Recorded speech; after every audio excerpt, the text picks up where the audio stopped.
Ken, how was that? It seemed like a bit of a step up in quality and first touch in the last week or so from the last scratch. Is that how it felt out there? Yeah, definitely. I think it's a vast improvement from last week. We had our first internal game last week and definitely had a few cobwebs to blow out. But yeah, I think the boys are looking a bit sharper. It's such a short pre-season, so it's important that we get minutes under the belt, but also quality minutes, and I think we did that today. Do you mind coming closer to the boys, yeah, please? Sure.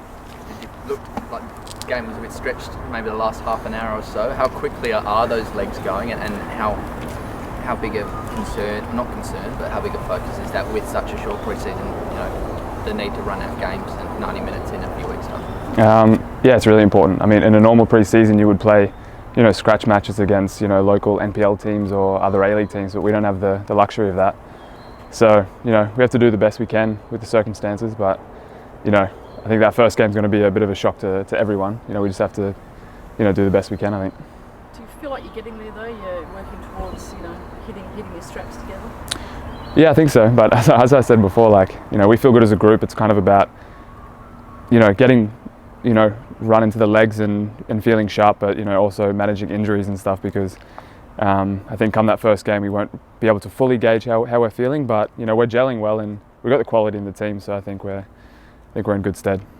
Such a strange season, which got stranger last night with the Melbourne teams. Did you hear about their predicament? Yeah, I heard about it this morning. I think it's fortunate we're in SA at the moment. I think the last I heard they're going to get an exemption and they're going to be able to relocate, which is great news for the league. But yeah, I'm just grateful that we have very minimal cases here and we can just focus on our football. Do you think it's another good example maybe for Adelaide to present themselves as a place to come and play the games? Yeah, definitely. I don't know why we haven't actually been considered to be able to host games here. We're probably one of the best states that have handled the coronavirus situation, and we've got an impeccable pitch here. We always have. Yeah, I don't see why Adelaide hasn't been considered to host games here. You mentioned injuries. Louis Dorigo went down on the weekend. Probably a little bit surprising to say now, but he was ever present during the first part of the season. How long is he out for, and how much are you going to miss his input? I think it's just about load management with Louis. He's played a lot of football. For coming from the U team and playing almost every game last season, and he played with the U team on the weekend. So for him, it's just about load management and making sure he's ready to go for round one. For you personally, you sort of secured your future a little bit earlier in the season. Are you glad you did that now with everything that's sort of happened since? Yeah, given the circumstances. I mean, it's unfortunate we all had to take massive pay cuts, and there was a huge break. There's no shying away from that, but I love it here and I love the boys here and the culture. So I just want to play footy again and not have to worry about all this stuff behind the scenes.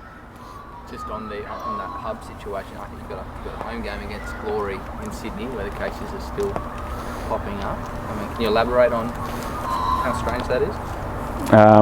Yeah, I mean, I never thought we'd have a home game against Perth and Sydney prior to this whole situation. Yeah, I guess we just have to be flexible. I mean, everyone's in the same boat. We want to finish the season and what's best for the whole league. We're going to have to adapt. But as I said, yeah, I feel like we can host these games here as well. I don't see why we can't. You mentioned the pay cuts. Is UFC calling your name?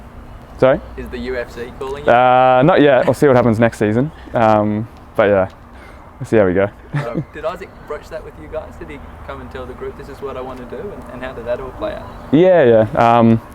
Yeah, it's a shame to see Isaac go. He's a massive personality in the change room, and we're really going to miss him. But obviously we know him really well, and he's been passionate about MMA fighting for like pretty much since I've known him. So hats off to him. It's an admirable thing to do, to follow what you want to do and follow your passion. So I wish him all the best. Jordan mentioned last week a couple of things maybe Carl's trying to implement. What are some of the key things he's looking to change? He wants us to play an attractive brand of footy. He wants us to probably not be as leaky in defence as we were last season. It's important to have a tight, compact defence, and we've always been strong on the counter attack and going forward, but having a really making sure everyone's across the same page when it comes to defensively setting up, and then just letting how free-flowing football kind of just happen naturally. What happened to the eye? The eye? I actually have a pterygium in my eye. It comes from having too much sun and wind, so it just develops in your eye over time. But thanks for pointing that out. Appreciate it. You can zoom in if you want. I thought it might have been an injury. No. Doesn't affect your vision or anything? No, not yet. Okay. They call it surfer's eye. A lot of surfers get it. yeah, just flares up when it's cold and windy. Just back to the lack of home games. Did you know if the club pushed to have games here, or how hard they pushed, and what's been explained to you why there aren't any? I have no idea. I wasn't even fully aware of I'm still not fully aware what the fixtures look like and where and when they're going to be played. I'd hoped that they pushed for home games here, and I'm pretty sure they would have, but I don't. That's kind of just behind the scenes, and we're just focusing on what's on the pitch at the moment. Has Carl said anything about the captaincy? Quite often when a new coach comes in, they like to make a change in that. Do you know if Jakob's still going to continue as the captain? As far as I know, he hasn't said anything. He's been leading us well for the last season, so I'm pretty sure he'll remain our captain, but I'm not entirely sure.